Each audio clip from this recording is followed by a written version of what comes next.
Right now, we're just filling some vacant positions. Our nurse consultant, we're trying to wrap up. We did conduct interviews. We interviewed 8 people for the D&G director position. We had over 30 applicants, a lot of great qualified people. We had a good experience with the interviews. And I personally am working on an offer this week. I hope to have somebody on staff ASAP. So that'll be at the next board meeting for you to approve. Nikki found out today she needs another food server, and as of now, that will be it for us. So that's a good position to be in. Let you know at the next board meeting what kind of movement happens again. So, but I think this is standard stuff. I've been seeing it for years, and that's why you see the different amounts occurring and penalties for breaking contracts. You know, and even at recently we talked about those dollar amounts and maybe having to make some changes to So as far as what's coming up here, this week Friday we have our new teacher in service. Ms. Levotin's been doing a great job of helping to coordinate that with us, for us.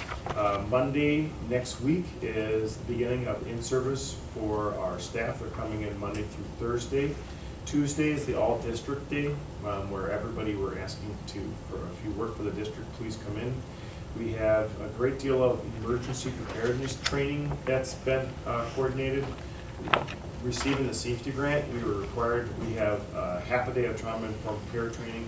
We are working with Dodge County to coordinate school emergency preparedness training, which includes like run, fight, height training. It includes stop the bleed, which we've learned. And I think I shared this with you, but not just make sure that in the event of these emergencies, these shootings that have happened in schools, one of the things they found out is that they've got all this advanced training, but what they really just needed to have the resources for like a bullet wound, unfortunately, and they haven't had them in schools.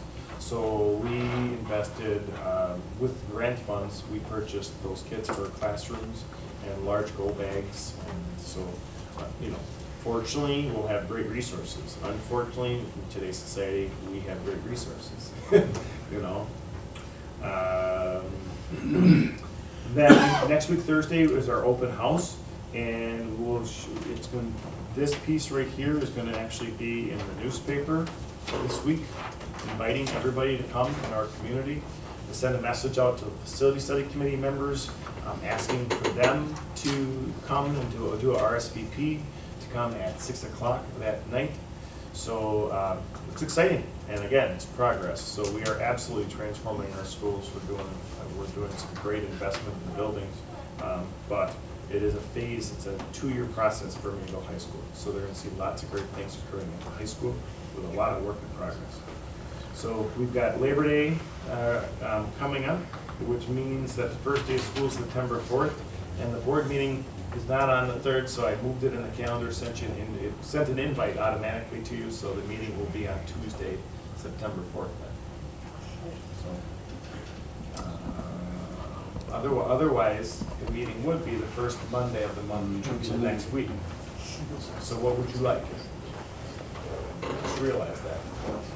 Yeah. Tuesday's fine. Yeah, Tuesday. Otherwise, we're always playing catch up on stuff. So, okay. Sounds good. All right, thanks, Scott. Becky, are you all set? Well, I believe wholeheartedly in my construction manager that we will be ready when open house begins. We're finding that the one area that is still being tricky is the oldest area of the building. Those particular heaters and air handling systems that they had in there, are taking them out and putting the new stuff in, is taking a bit longer. So the teachers are doing a great job of being patient with waiting to kind of make sure they're done before they get into that space or working around that space. But otherwise, we will be ready to go when everything hits.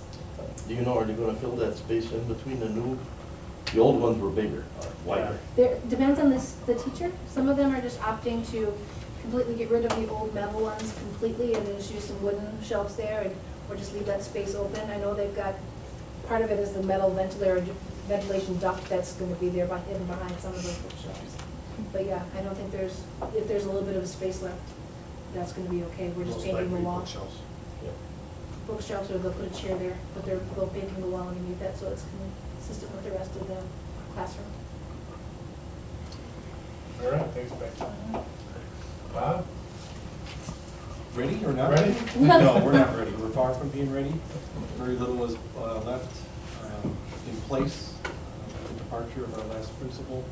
I had the opportunity to visit with many of our staff, still conducting those when they become available, to find out the things that were working well, the things that were not working well, and we'll be continuing to work on preparing for the start of the year, but we have a lot of gaps in ability, and we're looking for support to get those supported and things in place.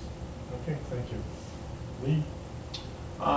Band camp started this week. We had our group report this Monday, today. JD normally runs a week-long camp getting ready for marching and fall season. Regarding the building, I think Scott gave a pretty good summary. We've got our rooms are ready for teachers to get into. It's just a matter of if we're going to clean or get them set up. So Tom Nennegai and Chris Pasick met once last week. We'll meet again tomorrow and continue to get ready for the school year. And looking forward to open house. Should be an exciting night. What we'll do that evening, kind of follow what Bob had started a couple years ago. We'll have a separate meeting for parents that night for incoming ninth grade parents, just because that's the whole acclimation to the building. We'll also give them an opportunity to get Chromebooks, check out lockers. The one, and is a very minor issue, is that through the construction, they had to move some banks of lockers. So in a perfect world, your lockers would go right in a row by number. And Carol Wellner has worked the last week to get as much the right kid assigned to the right locker in the right location since that happened, because we're not in order anymore with the lockers, but that's a very minor situation. So we'll be up and ready for the kids. Again, as Scott said, there will be parts of the building that will look under construction throughout that first semester, and we know what those areas are going to be. But it's really exciting to walk through the new completed parts and see flooring and technology up and such lighted locker rooms and things like that. Just to comment on the lockers, one of the things that happened was they put the best lockers back in. Yeah. That's what happened. So we kept the lockers, and if there was a bad bank of them, they made a judgment call and said, oh, we've got some better ones over here. So that's where the numbers are messed up. But it was to do right by the lockers. Very minor. Yeah, we could fix that. And then, as you saw, we had a few new hires, so we're looking forward to get them introduced to their department and team members soon. Okay. Can I ask a question of Bob? Do we, and Scott, are we providing the necessary resources to make sure middle school's good to go? I just wrote down a lot of gaps in the building, looking for support to get in place. So we'll be following up tomorrow to make sure that those gaps get filled. Anything more, Ryan? Yeah. Quite a bit. Everybody He's talked been about waiting. what's going to happen. I'm going to talk about what did happen. So I don't have a report up there, but I put something on your desk that I'll go through. This is the quarterly report. I kind of go through after the second quarter, third quarter, and not annually. I don't do one after the first quarter simply because that ends September 30th and not much happens at that point. The budget might not be adopted as of that date. So this will give us an idea of how things turned out this year. Our on-site audit was completed a couple weeks ago. There could be a couple audit entries. They're still looking at some payroll liability stuff with Karen. Nothing that I expect would change the bottom line at all. It's not going to be an expense-related thing. If there is anything, it's going to be very minimal. So the numbers that are here are basically where we're going to end up at the end of the year. So on the first page there, I'll just kind of go over the idea of the report. Not reading the entire thing, but it says this report is the third report issued regarding the district's financial performance throughout the fiscal year, with this report encompassing the entire 2017-18 fiscal year. The report looks at the general operating expenditure budget using basically the budget adoption format, compares actual activity to the budget through June 30th, 2018. This is a function-based analysis, which means what the expenditures are being used for. So it's a broader-based thing, breaking it down whether it's curriculum or administration, and a bunch of other ones. The report also, we will review expenses by object, which is salaries, benefits, supplies, equipment, so that breaks it down even further. So the situation, the 2017-18 school and fiscal year is now complete. All payrolls expenses have been recorded. Prior reports, I would note that we have maybe paid 14 out of 24 payrolls. We're not, when we get 6 months into the year, December 31st, we don't really have 50% of our payroll done because teachers are paid throughout the summer. But at this point, everything has been booked. The fiscal year, the district expended 101.27% of its general operating budget. This includes the transfers to cover Fund 27 and Fund 50. Last year, the district expended 95.82% of its budget. And then the graph on there, typically this report has a lot more graphs on it. This is the only one I'm going to put in there simply because we have concrete numbers to look at. So page 2 is really going to get into where the numbers fell. So that first box is going to be by function code, the total by function. So we can go through each individual one. I'll just kind of point out what's in there, just so we know. Undifferentiated curriculum is going to be expenses for grades K through 6. So that's salary, benefits, and any supplies that those teachers need. You'll see we are 96.84% of our budget area there. Regular curriculum is grades 7 through 12.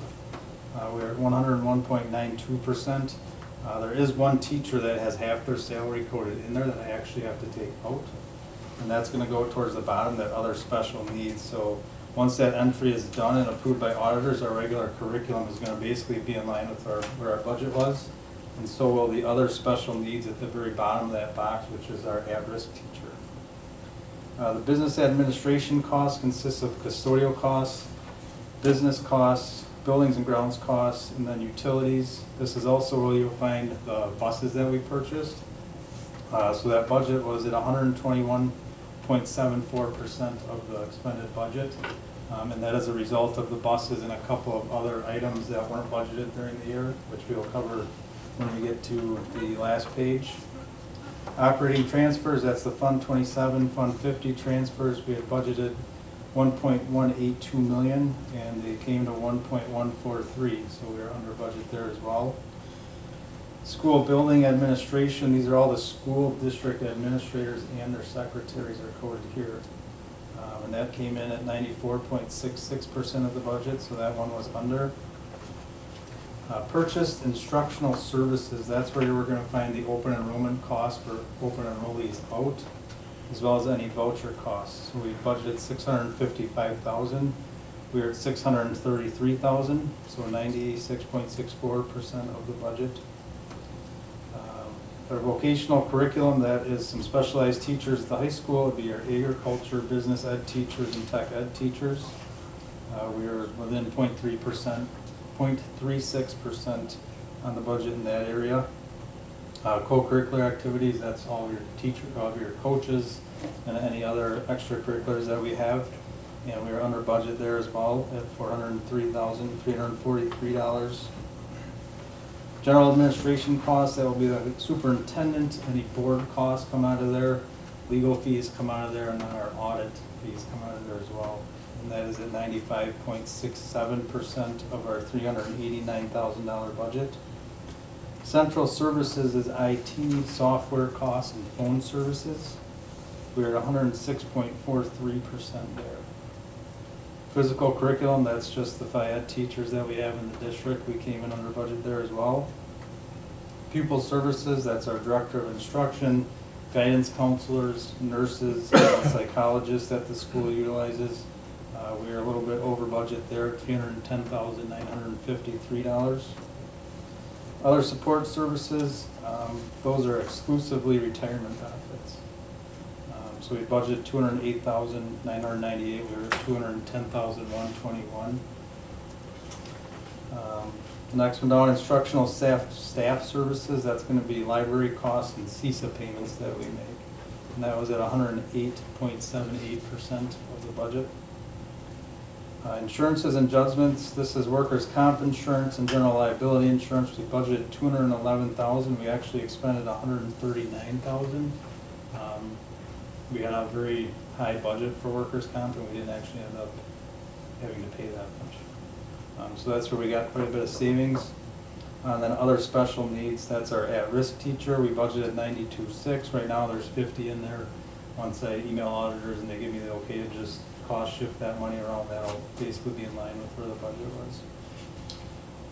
I just want to make one comment on that, and that is like, overall, like, these are really in alignment with what we budgeted, which is great, because we use this content, this information to build the following year's budget. So if something was off, like a major outlier, be like, boom, that'd be very important for us to catch. But as of right now, the only thing that really stood out would be the buses.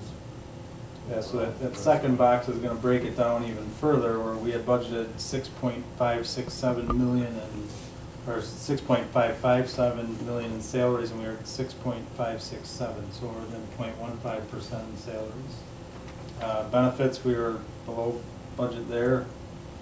Purchased services, we're 104.73%, and then those non-capital objects, 95.6% of budget. And then that object code 500, we had budgeted 185,928. We didn't actually budget the buses, we didn't budget GMC pickup truck that we purchased. So that's why that is running at 250% of the budget. And then insurances and judgments, again, that's the workers' comp and general liability transfers. That is the coverage for any shortfall in Fund 27 or Fund 50. And then other objects is anything else, and that's came under budget as well. So for the year, we budgeted $12,896,889 of expenses, and we came in at $13,060,852, so 1.27% over that. The bottom page there, I just kind of like to put the utilities on there to kind of track where that's going. These are numbers, like Scott said, we looked at the 17-18 year end ones, and we used that to build our 18-19 budget. You'll see the electricity, gas, and heat, sewer, telephone, and water costs. We were within $530 of what we had budgeted. And I just put some notes on there where specific increases were. There was an increase of 13.2% in the heat, 3.8% in telephone, 2.8% in electricity, and then water costs were actually down slightly. Are we expecting our costs to go up this year with expansion and now cooling more buildings and stuff like that, or we? Joel had mentioned, I don't know, he didn't talk to me directly to it, I think he had talked to you. Cost of It ownership was, should go up big time. it was running a little high, and he said it was kind of occurring at the wrong time of year based on how they. We checked with Findorf. This conversation occurred a year and a half ago on top of everything else. And with the amount of energy efficiency projects that we're putting in, they believe it's going to be close to a wash on everything. So TCO costs aren't even going to be hardly nothing. Correct. Okay. So we're going to find out quickly here once we turn the everything on. HVAC stuff on, actually, right? So that, I guess that's the good part of it, where if in the month of September, when the cooling is on, we'll start to see it. We'll be able to make some adjustments then. But as of right now, we've had this conversation multiple times. We don't have the new square footage added on yet, right? But right now, it's as far as cooling spaces that haven't been cooled before. And really the answer is, hey, you have a lot of efficiencies that have been added in as well. So hopefully, like in a building like Parkview, yeah, you have cooling, but air climate control, but you also have the heating, which are new, more energy efficient units. So you're not gonna see heat on, however, in the month of September, right? So we are gonna see a new bill that we've never seen before for electricity for the cooling. So we're probably gonna need a few months to really see the whole shakedown, but. The problem we got, like you said, we had that spike, and that's Oh, yeah. gonna carry for a year. Yes, it will. Okay. Right, and there's, what are you gonna do about that? Right. So I know what you're talking about. So let's say in the month of July, we had a big spike and we hit a peak, and now our charges are gonna be set at that point, period. Well, now, we did have a phone call in to try to do some investigating. I haven't heard any follow-up from that. So, And I do I'll work think on that. before Joel left, I think he was keeping logs of like electricity usage. So if you do see an increase, is it an increase in cost like what they charge you for it, or is it actually an increase in usage? So I think he has spreadsheets where we can do comparisons once the new buildings and grounds person starts. Are we budgeting though for that this year to at least have somewhat? I did increase a little bit. I haven't plugged them in there yet, because I just looked at the final numbers today. So we'll look at them again and see how much of an increase, if any, we want to put in there. Okay. I'll make sure to follow up with you too. Okay. The final page is going to cover on special ed, the revenues, and then kind of a summary. So we had pointed out in the past, special ed, we had budgeted an increase in here. So special education expenditures came to $1,800,331, which is up $193,518 from last year. That's a 12% increase. But we've mentioned in the past that the special ed budget did experience a budget increase of 12.6%, and it was all relating to salary and benefits. And the actual results ended up being a 12.3% increase in special ed salary and benefits. So it's almost exactly in line with what we had budgeted. The actual cost of $1.8 million is down from the budget figure of $1.84 million.